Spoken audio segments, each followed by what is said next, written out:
of a LeetCode contest, and the question's name is count the distinct numbers on the board. So actually we have been given a number n, 5. Like in this case we have given a number 5.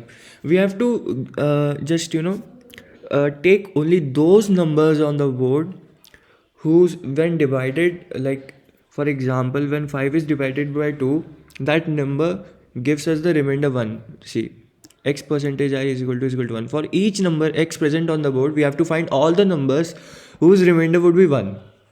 Okay, so like for example I will run a while loop and check for each number that whether the remainder is 1 or not. If that number gives me 1, so I have to introduce that number in the board and again repeat the same operation. For example, like my number is 5 right now. Okay, now I will divide it by 1, divided by 1, then divided by 2, then 3, and then 4, and then by 5.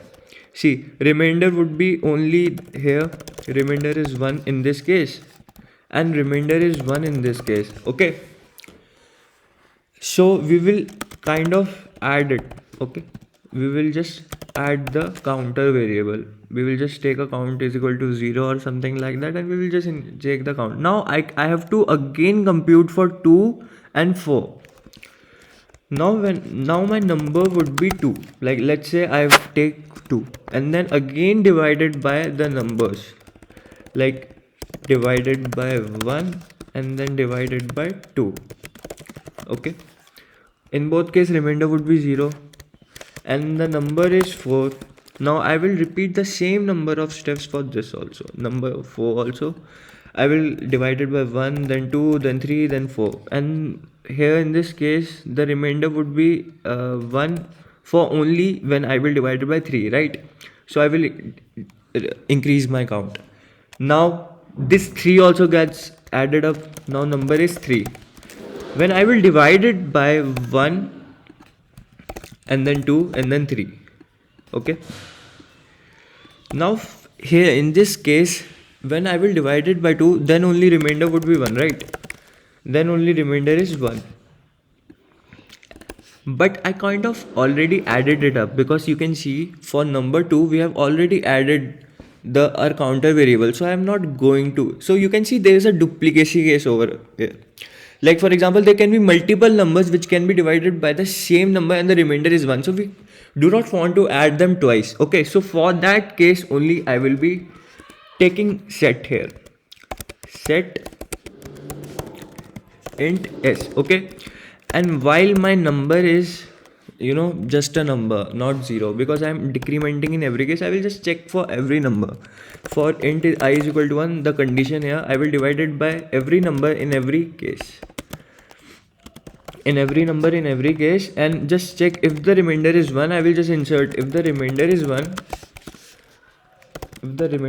Like if n percentage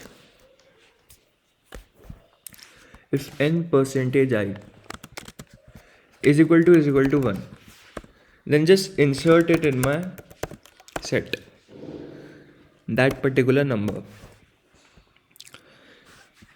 This is the condition over here. I just wrote it same.